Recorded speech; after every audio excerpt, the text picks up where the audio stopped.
Hi, everybody, and welcome to this week's edition of the Way Through podcast. I'm Keith Macpherson, one of the coaches on the Way Through podcast platform, and I'm very excited about today's episode because we are going to go in deep in what it means to be in conscious relationship with each other. Jess Hendrick, who happens to be one of the coaches on the Way Through platform, is going to join us, and she has recently found, hopefully, the love of her life.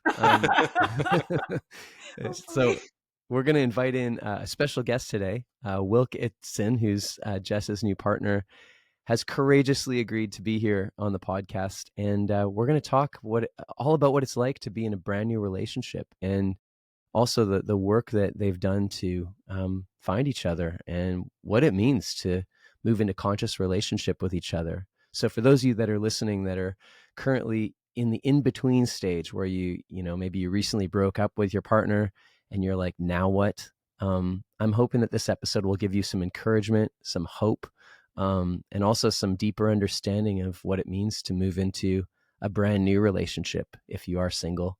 And even if you're not single and you're in a relationship, today's episode might also give you some insights on how to be in conscious relationship with your partner. So with that all being said, welcome you guys to the podcast. Thank you. Thank you. You're so courageous to jump on and be part of this. And in my opinion, So brave. Totally. No, it's great. So brave. Yeah. I'd love just for the audience listening to hear a little bit about your background, Wilk, just because many of you that listen probably know Jess is a coach and part of our platform. But Wilk, I'd love to hear just your background. And Yeah, sure. There's a lot in the background of my life. Basically, how I ended up where I am now. I had a career as an actor. My dad was an actor. After my dad passed away, I kind of hung that up, and I had already started to pivot into real estate just because it seemed to be an easy transition. As an actor, you're very connected and empathetic and kind of understand what people really want just by connecting with them. And so it worked.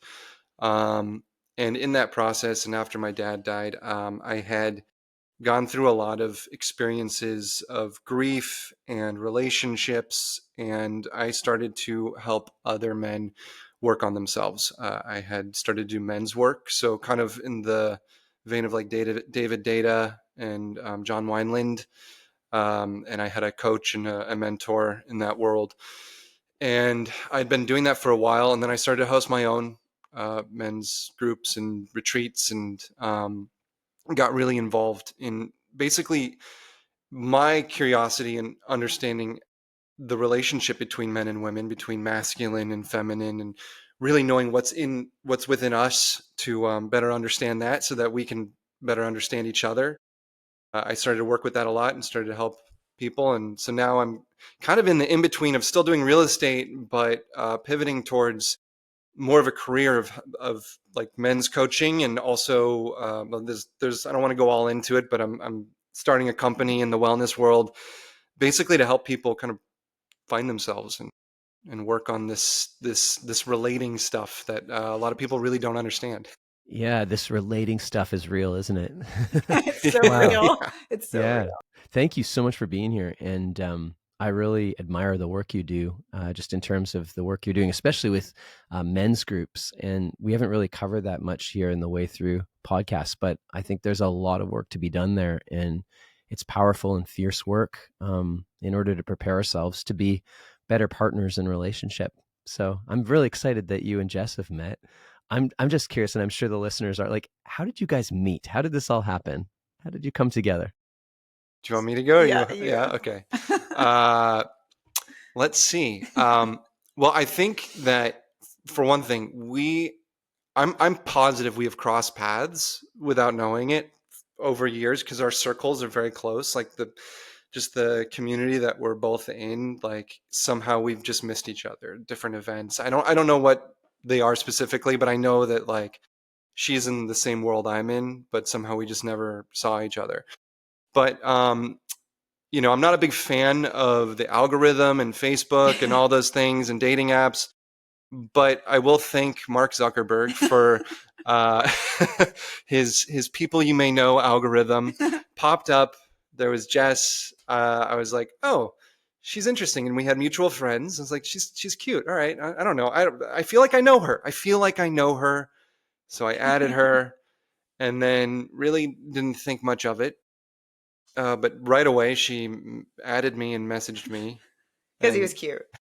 I was like, who's this cute person? So it was physical attraction.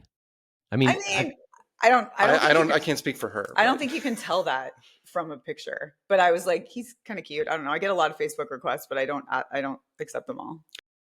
So yeah, I would say if we got into like the spiritual side of it, I was like, maybe my soul knew her before I did, right? Maybe, I don't know.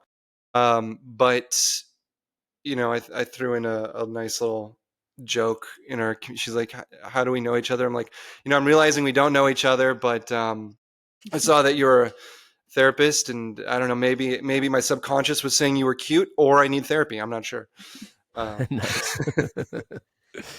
And so I'm curious, like from you, Jess, like, because I imagine being on the dating apps or like, online, you're bombarded with, and I've heard this, I mean, from the female perspective, you're bombarded with all sorts of choice. Is this true, or is this just a myth?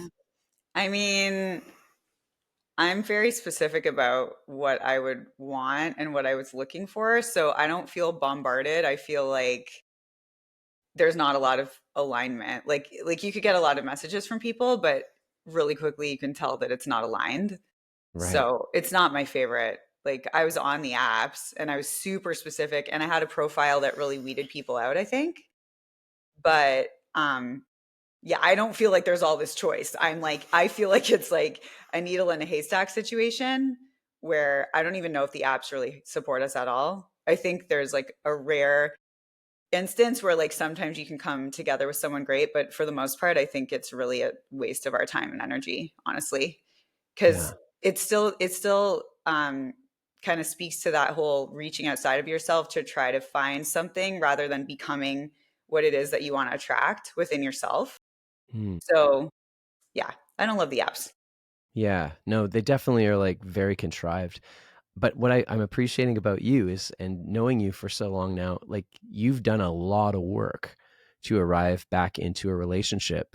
Yeah. I mean, there was a long period of time where you were really curious about, who am I and what am I actually looking for? And like doing a lot of assessment of like your previous relationships that didn't work out. So how did you know that like Wilk was somebody worth, I mean, besides him being very handsome and cute, like how did you know that this was somebody you wanted to get to know? Yeah, that's a really good question. I always love your questions. You have the best questions. Thanks.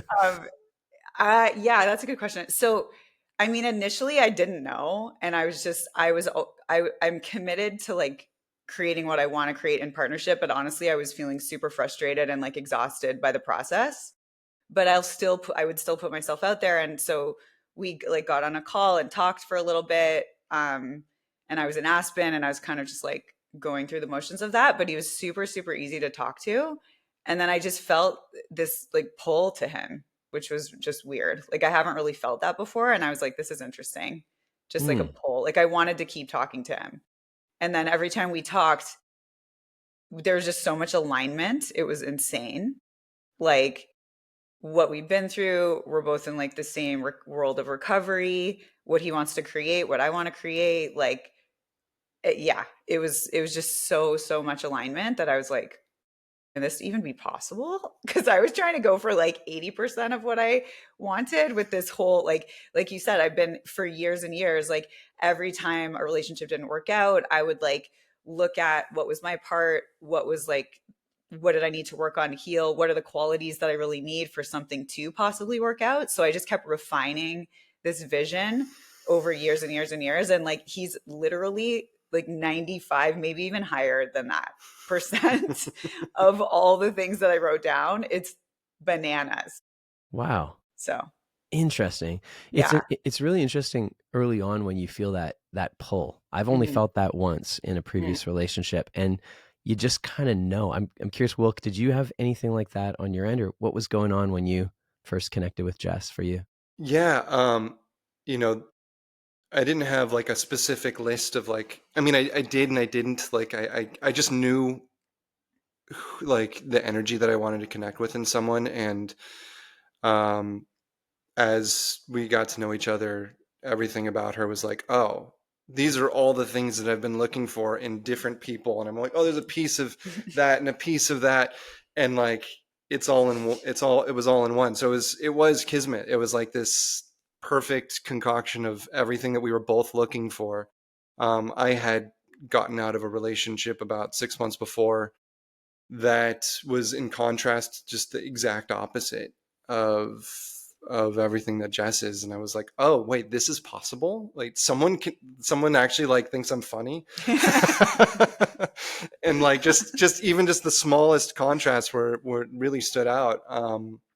And yeah, I mean, I wanted to find someone that was perfectly in alignment with me, but that's really like, is that possible? I mean, men and women are so very different in so many ways, but just having the same values and belief systems and like, and an open mind to everything that, we kind of have a question everything in the world perspective, and that we align on that it was really exciting. And I felt this pull towards her, and I didn't understand why, because I was on the apps and I was talking to people, but I was just talking, and there was no like one person that I wanted to hang out with in those connections, like at all. I just felt like I was going through the motions, just because like, when you're single again and you're kind of just like, all right, I should start dating just to kind of expose myself. But no one, I was just like, I was over everyone, So I feel like I found a diamond in the rough, or a needle in the haystack kind of situation here. Life's biggest moments aren't always easy. Breakups, divorce, parenting challenges, sometimes you just need a way through. That's where Way Through comes in, a new app built to help you navigate life's toughest chapters with confidence. Inside the app, you'll find expert coaches offering group and one-on-one sessions, a supportive community of people who truly get what you're going through, and a library of checklists, webinars, and resources designed to guide you step by step. And when you just need a boost, turn into Breakthrough TV, where you'll get quick, powerful insights from podcast episodes and coaches who care. You don't have to go in alone. Download Way Through today and discover a new way forward together. Remember, you're not an island. It's so exciting when you like meet your person. Like it feels like this is my person. And I'm imagining, I mean, this has been pretty recently that you two met. So I'm imagining there's still like the honeymoon phase going on right now. I don't want to assume it, but I am guessing that's probably here. Yeah, no, there is, but I think the difference is that like, I don't know, I've dated so much and I've had so many different experiences, and just like, it's been a really long road for me to work through a lot of the patterns that were keeping me in the same sort of cycles with like unavailable people. So yes, it's new and we don't know each other for that long, but like, I've never had this level of alignment with anybody. So it's just interesting, and it just feels different. It just feels different. It's really hard to explain. Like, I didn't actually think this was possible, honestly. Wow. I didn't. And I don't know, we don't know what's going to happen, but like, it's crazy. Like, and we literally just can't stop talking to each other. It's like, we have to like focus on our lives because we're just like, want to talk to each other all the time. And I feel like we have I feel like I just have to catch him up on the last like 40 plus years of my life. Like, I'm like, it's like our souls know each other. And I'm like, all this stuff happened. Like, I want to tell you all these things that happened in this life, Wait, can we talk about what my kid was saying Oh yesterday? yeah, that was crazy. Do you want to say it, or Yeah, I'll say a little, and then maybe well, I've been kind of just observing how kids lately, the kids that are coming to the planet more recently, are really, really tuned in, and they say all kinds of it sounds like crazy things, but they're just really tuned into the spiritual realm. And yesterday we were jumping on the trampoline with his son and just like playing, and his son was like, you guys have known each other for many, many lifetimes. And he was saying all these things, and he was like, and he doesn't talk like this. Like, this is, I mean, he's got a crazy imagination, and he's kind of wacky, like in what he talks about. But he was talking about things, and I was like, she's like, did he overhear? And I was like, I haven't mentioned this. Like, did he hear you? I was like, did he hear you talking about that? Like, because we've talked about that. Like, it feels like we somehow know each other, our souls recognize each other or whatever. And he was like, no, I've never said anything like that in front of him. But he was like, yeah, 50 years ago, you agreed that you were going to, he kept going on. And we were It was like 15,000 years ago, you guys were pirates. And then he got a little wild. He was like, yeah, she got decapitated. I was like, okay. He's going a little He's far. getting deep into it. I was Wow. like, tell us more. Like, what else do you see? So I Isn't don't that know. interesting? Yeah. And just even before that, like a few days ago, I sent Wilk this thing about all these kids just saying cool things like this, like, oh, mom, like you and I were mother and daughter lifetime after lifetime. And this lifetime I'm the daughter, but the other lifetime you were the mother, like things like that. Just the kids that are coming to the planet right now are really dialed in. So it's kind of crazy. But yeah, I've heard that. I mean, we know that it sounds crazy. Yeah, if you believe in that stuff. I'll tell you this, like 10 years ago, I mean, I was an incredible, I don't know, agnostic, very like, no, I'm not religious. I had been, but like, I knew there was something more to the universe or whatever, but I really just, there was nothing that was sticking for me. And I think over the last like 5 or 6 years, I mean, I lost my dad, and you go through kind of a grieving experience, you really get more in touch with like the bigger picture. And now I'm seeing like, I'm just seeing patterns. I'm seeing like spiritual events are happening constantly. And even just like the way that we came together, I've never come together with anyone like that. You know, it just felt like, even when there was a moment where she was scared. Yeah. Mhm. I don't know if you No, ever, we can talk about that. Yeah. I feel like we should. Yeah. Mhm. Like, Let's go. In The yeah, moment she was in scared. the very beginning, I mean, I also have a rule of like A rule. the rule of three dates before any kind of intimacy. Oh yeah. Okay. Yeah. And we knocked that out in one day. We met for our first meeting was for I know, we were breakfast. So you met like 3 times in a day to knock Yeah, out we the rule? met for like a bagel or something, and for like just to like make, because we were talking on the phone a lot, but we hadn't actually physically met. You know, Yeah. for her, she was like, I don't know if you're like, if the energy's there, if she's actually going to find me attractive, like all that stuff. And I was like, yeah, I'm not worried about it. Yeah. But we met, and then she was like, oh, that was great. Let's do it again. And I was so excited to see her again. Later that day, we went for a walk. And then later that night, we went out to dinner. Mhm. And so we kind of found a loophole to my 3 days of intimacies where we got a little bit closer in the end. And nothing. We just kissed at the end of the night. Nothing.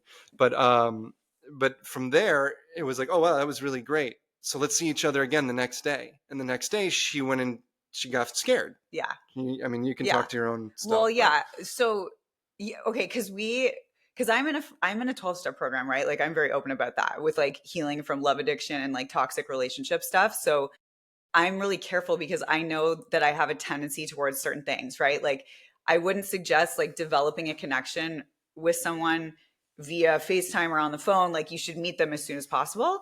But he doesn't live in LA full time. Like he lives in like outside of SF.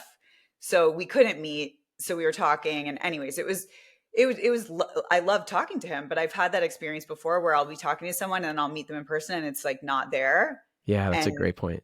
so anyway, we met and it was just whatever. We like, he was around where I was, and I was like wearing glasses and sweats, and I was like, whatever, let's just meet. Let's just get this over with, you know? But then we went for a walk. Like we took breaks in between. We didn't do this on purpose. It just kind of happened where it was like 3 in one day. But when we went out to dinner, I just felt really, really held by him, like energetically really held. And I was like, I have not had this experience really before. Like, and so, yeah, we ended up like hanging out later that night. And then he said, okay, like we could hang out the next day, blah, blah, blah. And so, but then when he came over the next day, I just went into a lot of fear, but I didn't even know that that's what it was. So, Wow. yeah, I just felt like really uneasy in my body when he came over, and I was like, oh, this is so uncomfortable. And I'm like, now I have to tell him that I'm feeling uneasy, and that's going to be uncomfortable. And now it's going to be awkward and like all of these things. But I just did, because I've learned like that's what you got to do. You know, you just have to be honest. Yeah. So I was like, I just feel really uneasy, and I don't know about this whole plan that we have right now. Like, it's not really feeling like the move. So he was like, okay, no problem. And he handled it really, really well, which was also like really later. I was really appreciative of that. What's handling it really well? I'm just curious what that looks like. Do you want to say how you do? Yeah, I mean, I'm also very sensitive, like empathic. I pick up on if you're like mad at me, I can feel it. You know, if you're whatever it is, like I can just I can feel it. And I was like, she's going into like this avoidant state because I've been there, because we have the same thing. I've been kind of more of the avoidant, and then I went into the anxious side when I went through a series of losses and the abandonment stuff came up and all that. But I knew what this was, and it wasn't like complicated for me. I was like, oh, I'm going to leave you alone. And I said to her, I was like, you know, you'll figure this out. I'll be here when you're ready to talk to me. And I left her alone. Yeah, which might be more of a secure state of attachment. Yeah, and that took, I mean, getting to a secure state has been a lot of work for me. That's, you know, my last couple of relationships were a series of abandoning myself, which then allows me to be abandoned by another. And the reality is no one can abandon you but you. But if you abandon yourself, then you will feel abandoned by everybody. Right. Wow, that's powerful. And I went through that, and I understood that, like, hey, I've got me. So this wonderful person, you know, if this is meant to be, they'll come back. I don't need to worry about it. And if it's not, then, you know, fine. I'll be sad that this didn't work out and move on. But I knew, I kind of had this knowing. I was like, if I just leave her alone, I'm going to hear from her the next day. And lo and behold, she reached out to me the next day. I also said, before I left, I was like, all right, you got a little weird. I'm going to leave. Well, and you said to me. But I wasn't offended. Like, the thing is, the problem is that in a situation like this, and this is kind of what I work on with men have a lot of ego involved. And if your ego gets involved with how someone else is feeling in the moment, you just lost the connection. And if you're like, oh, you don't like me anymore, and like, you know, you self-internalize it. Yeah. And it's like, I just was like, this isn't about me, because that beautiful little connection we had yesterday, that's just not going to go away. But now we have to process and deal with it. And maybe we went a little fast trying to hang out the next day because her and I are in the same program. And, you know, we want to move quickly. We want to get to the intimacy as quickly as possible. The safety, but within intimacy is safety. And we want to get to that as quickly as possible. But you skip a few steps and then you don't learn anything about the person, and then you all of a sudden find yourself kind of in a shitty situation. This feels so complex, and I'm just thinking about the people listening to this right now, and I'd love to slow this down a little bit. Please slow me down. Only because there's so much in what you guys are saying right now. And if I just back up for a moment here, like love addiction, you're both in a 12-step program for that. And like love addiction, is this related to a certain type of attachment style, or is this any attachment style? It can be love addicted. Well, any attachment style can be, but like I would say the whole anxious avoidant thing, like attachment styles are not fixed. So you react opposite to whatever energy is opposite you. But they're both operating from the same wound, like fear of abandonment. So the anxious one like goes toward to try to maintain safety, to have connection for safety, and the avoidant pulls away to try to regulate, to feel safe. So, but the thing with this, which was helpful, is that he understood what was happening with me. So like I, for many, many years was anxious. I didn't even think I had any avoidant anything. But then as I started healing, I did sort of like swing into the more avoidant energy. And so what he said to me before he left that night was like, you're going to have to work this out with somebody, you know, like whether it's here or not, like you are going to have to work it out with someone. And that's really true. And what we can do is, what I realized that I was doing is like my internal emotional state was dictating my thinking, where I felt really scared. So I was like, nope, this is probably not a thing. Like, this is not it. I'm going to just shut it down and run away. Yeah. Yeah. Right. And then luckily, because I have all this support in place, like I have an amazing sponsor who's literally just a godsend. He was the biggest influence, honestly. The next day I talked to him about what happened, and he was like, I think that you are just in a lot of fear because the level of alignment that's here, you have not experienced before. And I was like, okay. So let me just check in with you on this. So from the avoidant sort of tendencies, there's like a lot of fear that comes up when things get too quick, too close, too quick. Like the intimacy is becoming a real thing. Yeah. And I've been there with partners before. And then this is actually a typical pattern for me when I date. And then the pattern is it gets too close, too quick. And then the partner wants to just run for the hills. Mm-hmm. What I'm appreciating here is like you both kind of held the space and then you Mhm. came back together to work on it. Mm-hmm. But for an avoidant, I'm just wondering, like, what is the fear underneath? Like, what was the fear for you going Abandonment. on? So Abandonment. It was. yeah, Okay. it's the same wound. They just present in opposite ways, right? So it's really like the program that we're in is really for like intimacy issues, like fear of intimacy and closeness, because intimacy wasn't safe and intimacy was actually painful, or closeness or love, like when we were kids. So Right. so the belief is like, if I get too close to this person, they're gonna abandon me, Yes, and then I'm gonna be hurt. yes, but it's subconscious. So you do And most the people don't even know yeah, that that's what's going on. yeah, They just feel weird, and then they're like, yeah, "Oh yeah, I don't like them." yeah, yeah, But that's not even it. Because then if they get enough space, and if you don't chase them, and they get enough yeah. space from it, they're like, "Oh wait, I actually like this person, and I miss them," and they might come back. It just depends on the person. But that's the whole like, I'm sure like there's these coaches out there that are like how to get your ex back. Mhm. You just Yes, I real see a lot of contact, this. and it's like such a. I mean, I want to say it's a scam. It's not a scam, but It's it's like manipulation, it's though. manipulation. And the reality is like, well, you want to get yourself back, Yeah. but the minute you give that person, like if they felt smothered or engulfed or you were too much or whatever it is, and they get that space from you, all of a sudden they're like, oh wait, they start to remember. It's like the fading effect bias. Like they start to remember all the things that they didn't think of in the moment because they're overwhelmed by emotions. Because you're not Right. regulated. Yeah. But like the thing is, most people aren't even aware of this, right? Like it took me this long to actually know what was happening inside of myself to be like, oh shoot, this isn't actually about this person. This Right. is about my own nervous system and my capacity for closeness and intimacy. And so it takes, this is why it's important to do the work, because you can have all the desire in the world and this like wanting to have something healthy, but if you can't hold it because it hasn't been safe or whatever reason, then you're not going to experience it, right? So that's like a big thing that I do with my clients is help them uncover the subconscious beliefs that are running the show, because all of it's just protection. All of it's something that served you up until now to keep you safe. Mm. So does that make sense?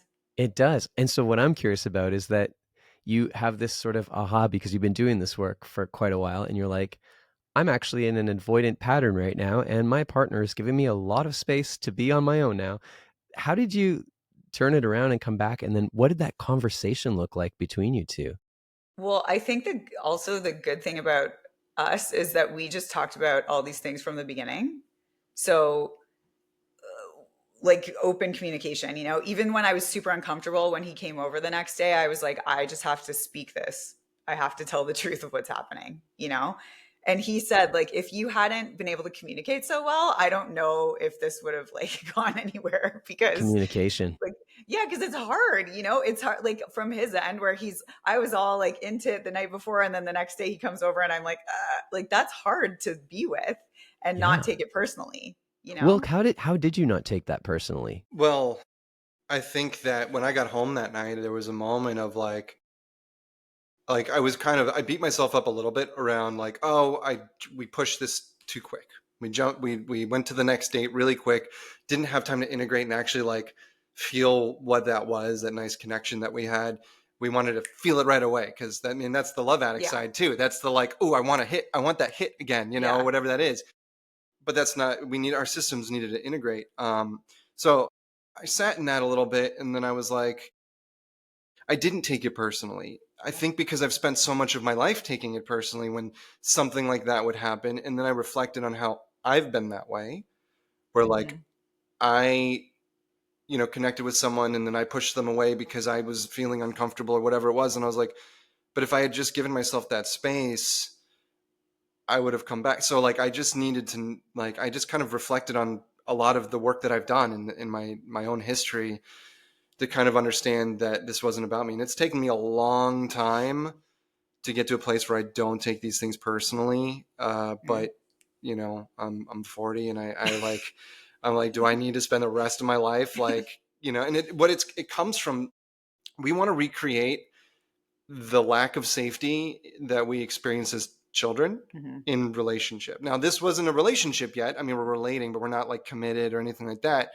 But like, we're looking for that, weirdly enough. And we like kind of screw with ourselves when we find the wrong person and then convince ourselves that they're the right person. And what was crazy about her was I could see that she was everything of the right person, and that started to scare me. So because I was feeling my own fear in that, I was like, I'm just going to sit back and like sit with this. And I consult with friends and people in my program, and I have my mentors, and I talk to people to make sure that my head's not going out into fantasy land or outer space and to bring me back down. And the same thing is like her sponsor said, to just kind of like lean in and also listen. Like, that's the hardest thing for men to do is actually listen to what the other person's actually saying. Because if I were to go back to like relationships that were covered it with, so many red flags, it looked like a carnival, right? That's kind of the Yeah. and actually listen to what they said to me Yeah. about who they are, maybe I wouldn't have stayed in that, even gone further into that relationship. But then I just picked like the 5 things I liked about them and stuck with it. Yeah, it's so amazing, the art of like listening under the surface to, the beauty of somebody or the charisma of somebody, and to actually notice their behaviors, or to, notice the actual words they're saying, as opposed to just getting swept up in the fantasy of it. That's such a powerful part of it, for sure. The thing that was different about him than anybody that I've ever dated is that I could feel that he was like really grounded in his center and grounded in his masculinity. So I felt really safe. And he was also really attuned to me. So he would just kind of like pull back, let me have my like whatever that moment, And then I felt that pull to him again. So then I reached out to him and said some weird, awkward thing like, sorry, that was weird yesterday, or something stupid. But then he just like, he was like, okay, it's fine. Like, let's just hang out again, and there's no pressure. Like, why don't we just, and we even had a plan for the next time we hung out where like, it's like I could go to his house, and then if I felt weird, I could leave, and it was fine. Like, it was just That's great. Yeah, it just created a lot of safety, and then I didn't need to leave. She didn't leave. Yeah. Just knowing that you could leave, was knowing enough. That it was okay. Yeah. That it was okay, and that he understood, because he's felt the way I've felt before, right? And all we're ever doing is dealing with our own nervous systems and our capacity for closeness, right? But back to what Wilke was saying about like we subconsciously pull in what's familiar, and then we want to correct the loop that was never corrected in childhood, right? So if we had people that were emotionally unavailable, for example, we want to find that one person who's unavailable, and we want to make them available so that we can feel like we're worthy and we're lovable. But that's not how it works. Wow, that is so interesting. Yeah. But that's not how it works. Well, that's not how it works, because then it creates a loop, and then you end up in this cycle of pain, because what we do is we pull in someone who is incapable of doing that, because it's the same pattern from childhood where the person was incapable, right? So the only way out of it is to do the work on yourself. So for me, it was like doing deep work, like healing my nervous system, becoming trained in this myself, because I learned so much that now I can help people. But I did it because I wanted to free my own self, to be honest. So this deep work, like when I hear that, and I'm imagining people listening to this are thinking, deep work, this sounds like this is going to be like the most enormous, longest process in the world. It can sound really daunting when you're at the bottom of a mountain and you're looking up going, I have to do all this work on myself before I actually meet the person that I'm supposed to be with. Yeah. What would you tell them? I would say you can hire a coach who's done deep work for like 20 plus years, and they will make it much shorter for you, number one. Or you can take 20 years of your own time and try to figure it out yourself. And I would say that like there's not really another option, in my opinion, because either you do the work on yourself and you create a different internal experience within yourself, and then you can have a different experience, or you keep doing the same thing over and over again, and life will keep showing you over and over again your patterns. Right? Well, this is what's so interesting. And I don't know if you found this too, Wilke, but I mean, for myself in my dating life, I've attracted a lot of the same partners, just in different bodies, honestly. It's like the exact same pattern. Mhm. And I've always been curious about this. I mean, you said you've been out of relationship for 6 months before you met Jess. Mhm. I'm just curious, like, in between that time, like, what did you have to do to attract a partner that didn't repeat the same patterns as the one before? Because it like, what has to happen there? Well, I think that this last stint, uh, so prior to that relationship, the one before, I guess I'll go into it a little bit. In 2022, this is kind of where I had my biggest wake up call. I was in a very unhealthy relationship, but during that time, my dad had died, and then my dog, and then that girl that I was seeing left, and then came back, and then left, and then came back and left. And the whole time I was like, this person has never been right for me. But my abandonment of like losing all that's such a big emotional impact, like I like abandoned myself to try to get them to stay, right? That's where I went through the gotta get your ex back and all these ridiculous things. And realizing like all of that is just me abandoning myself. And then I ended up in SLAW, which is the Sex and Love Addicts Anonymous program. Not so anonymous for myself now. Well, it's like the worst name though. Can we just say that the name of the program is really off-putting for people? So Yeah, it's not what people actually, what it sounds like, right? No. It's not like I'm addicted to sex, all that. It's emotional addiction, and it's also about emotional sobriety. It's about personal wholeness, right? The Right. goal is, for all the work that we should be doing, it's about becoming whole. You cannot really be in a relationship unless you have enough of yourself in it. And most people abandon themselves to be in relationships. So during that time, that grieving period and all of that, and I had some like spiritual experiences, which I can go into at another time, but it brought me to realizing like what I wanted for myself. But I quickly jumped into something new before giving myself that time to heal those things that I knew needed to heal. And then I kind of recreated a version of that relationship in the next one. So in that 6-month stint of of like kind of clearing myself, I was like, oh, I didn't give myself that time to kind of move this through my system. And one of the biggest things that I came to on my own, I even did like there was an Instagram post that actually like did well, was realizing that I needed to fall in love with the version of myself that would be in any of these relations, the healthiest version of myself. I needed to fall in love with the fantasy of that version and to create that person that I want to be. If I were to be in a relationship, who do I want to be in that relationship? Not who do I want someone to be for me, right? Because if I can show up for myself, then I can show up for other people.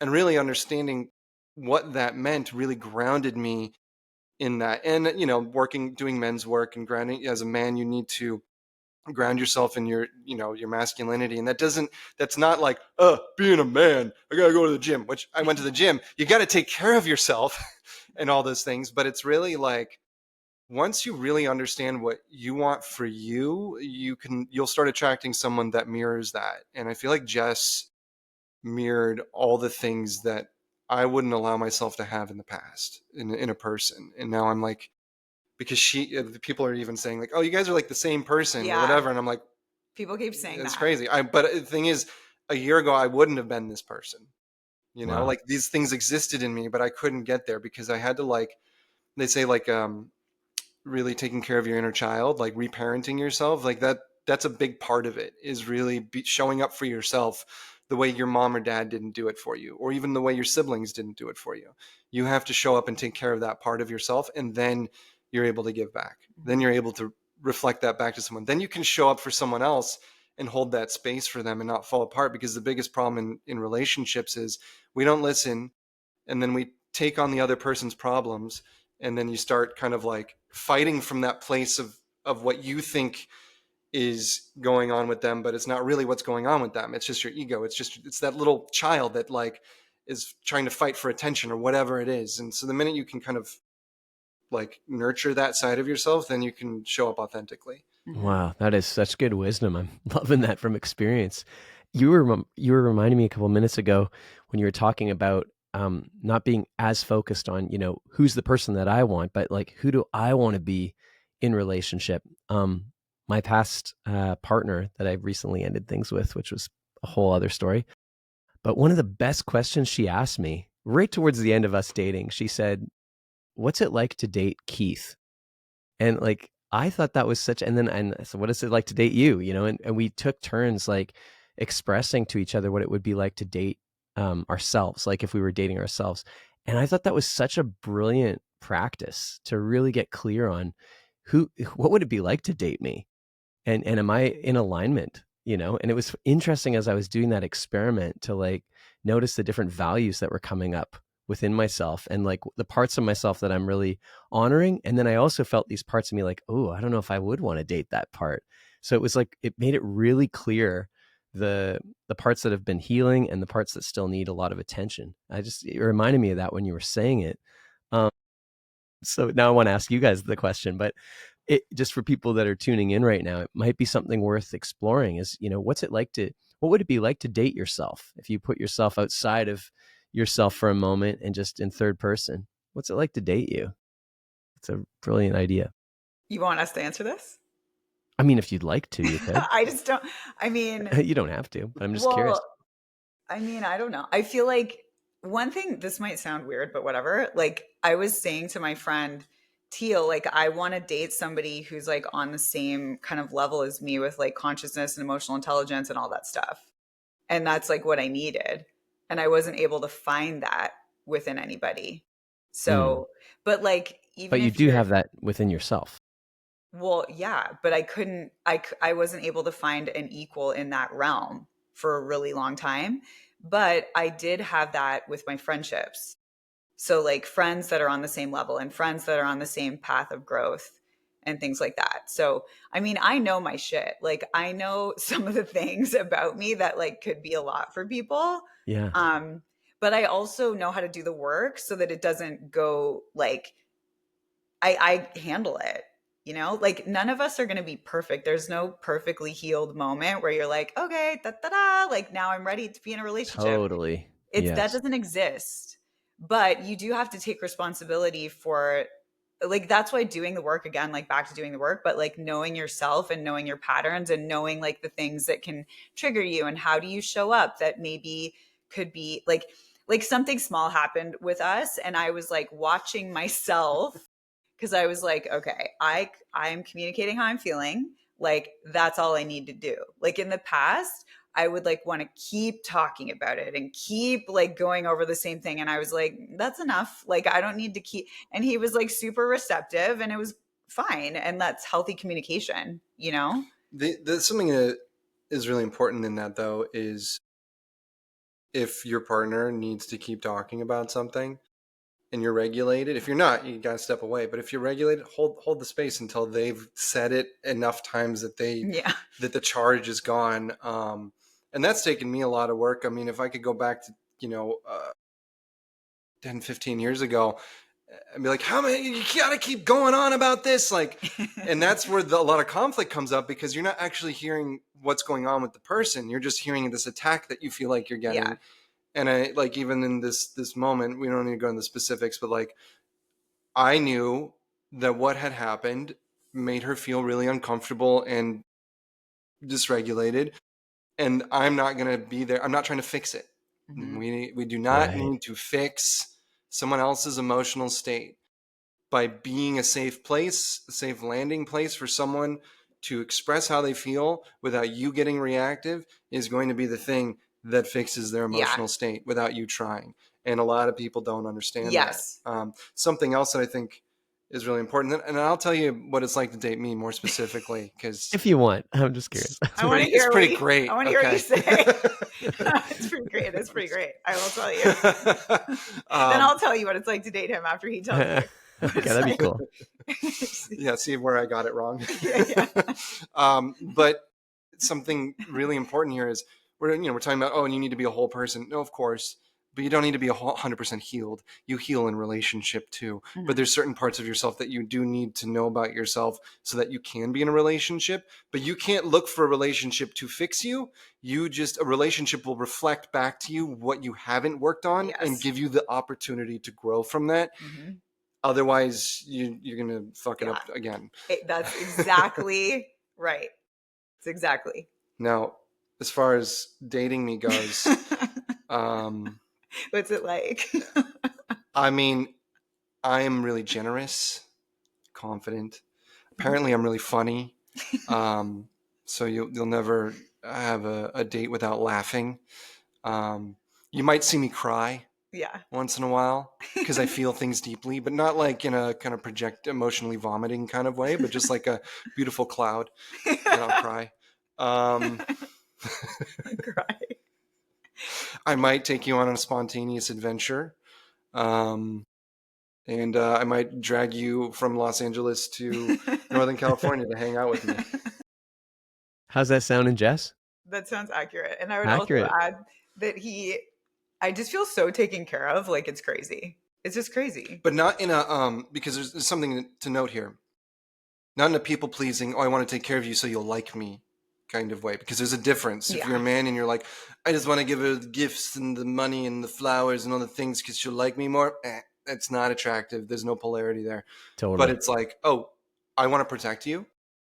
I want to take care of you. I want to make sure that you're safe, and not in a desperate way, but in like I see you as someone that I want to protect. That is attractive. That is masculine, right? And there's a difference, because when you're desperately trying to win someone over, that's feminine. It's desperate. It's almost, it's childlike, and it typically doesn't work.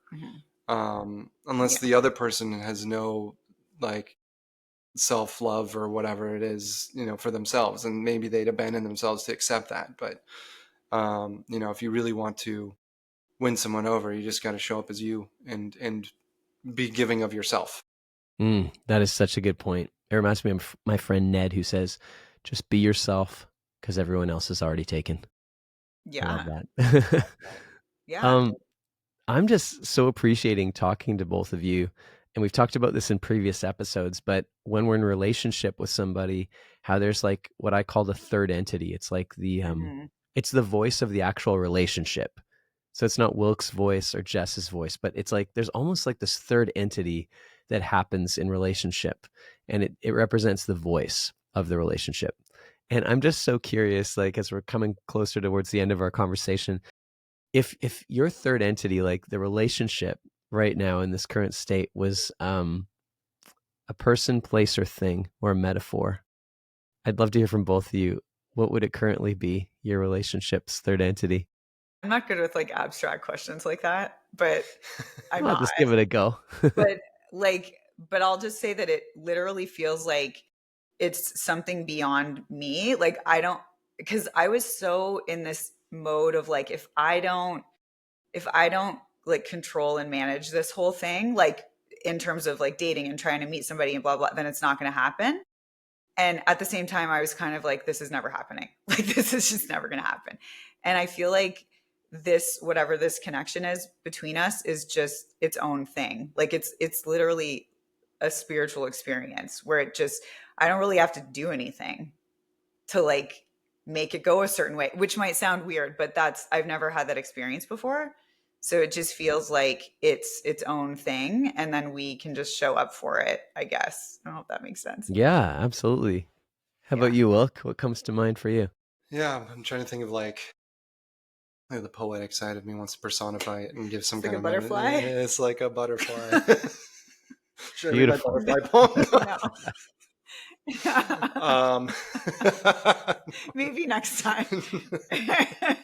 Next time on the Way Through podcast. He made me listen to this poem. I was scared. He wrote this poem about like butterflies, and I was like, don't read that to me. I'm like not ready. But it was not about you, but it was kind of in the end about what I wanted. Yeah, it was actually really good. But I guess, I'm trying to think of the best, most profound way to put this. It feels like in a lot of relationships, the man is in the ship trying to navigate the storm, and there's always a storm, right? Where's the calm water? And the third entity is this calm water that has existed between us, where even if there is a storm cloud, we're in the boat together. She's not the ocean. And typically I feel like I've been in these relationships where I'm in this boat alone, trying to like be, set sail into this like crazy, like ocean that's just constantly throwing me, and I'm just trying to adjust the sails and survive and not topple over. And, I'm sure at some point she can be the ocean. We have to know how to navigate that. But it's just been this kind of like calm sea that's been really, it's such a relief. Like, Yeah. I could cry about that. Like, it just Yeah. feels so refreshing to be with someone who like gets me, Yeah. who understands me. And like, we talk to each other probably too much, but it's so much fun. Like, Yeah. I feel like a kid. Yeah. And I think there's a sense of play that we have with each other that's super important. So I don't know. I don't know where I'm getting with That's that. As far awesome. as personifying it, an ocean is not a person, but It's an ocean. it's an ocean. It's a Yeah. no, but That's a metaphor. But it feels really just calm and easy, and like we're just really aligned with each other. And something that I think is hard, like was hard for me, and the fear that I had before I met him was like, can you have something that's like safe and peaceful, but also there's attraction? Because that was my biggest issue, honestly, and why for so many years I struggled, and why I needed to join that program is because what I was attracted to was like the repeating loop of pain with people that weren't available. But so it's possible, because it's really, I don't know, like we have the polarity, but it's also really healthy, and we just understand each other. I'm loving listening to this, and I'm loving witnessing you two in relationship. And one thing I'm noticing objectively about that third entity is just like there's like real humor, like there's playfulness between you two, which is just really such a gift to witness and be in the presence of as well. Well, thank you for having us. Yeah, thank you for being here. I also just have been so inspired listening to you both, being reminded about what I've found to be what love really is. And it's like one way I've heard love described is like love is allowing somebody to be completely themselves. Like love is free, like versus contained. And I'm so appreciating, especially in some of the stories you shared today, just this idea of allowing each other to be who you are without trying to like fix, change, control. And it's just, it's a beautiful thing to witness. Yeah. Thank you. Yeah. It's just easy though. Like there's the thing. There's like nothing that I'm like, oh, I wish he would do this differently. Like there's nothing. And you should never have to change anything about anyone. You can say what you need. And if that person feels compelled and feels like that change is needed within themselves, they'll change. But you should never force anyone to change. And the minute you do, you can't. It's already doesn't work. Spoiler alert. Yeah, it doesn't work. No. Absolutely. You can try, see how it goes. But it won't work. Thank you guys so much for being here. And thank you for everybody that's tuning in, listening. And for those of you that are interested in more information about Way Through, you can check us out at waythrough.com. As Jess had mentioned earlier, we have amazing coaching support for people that are dealing with challenges in relationship and how to navigate them. So come visit us there. We have an amazing community that's growing in support of finding your way through and into right relationship. So thanks for tuning in, everybody, and we'll see you on the next episode of Way Through. Yay.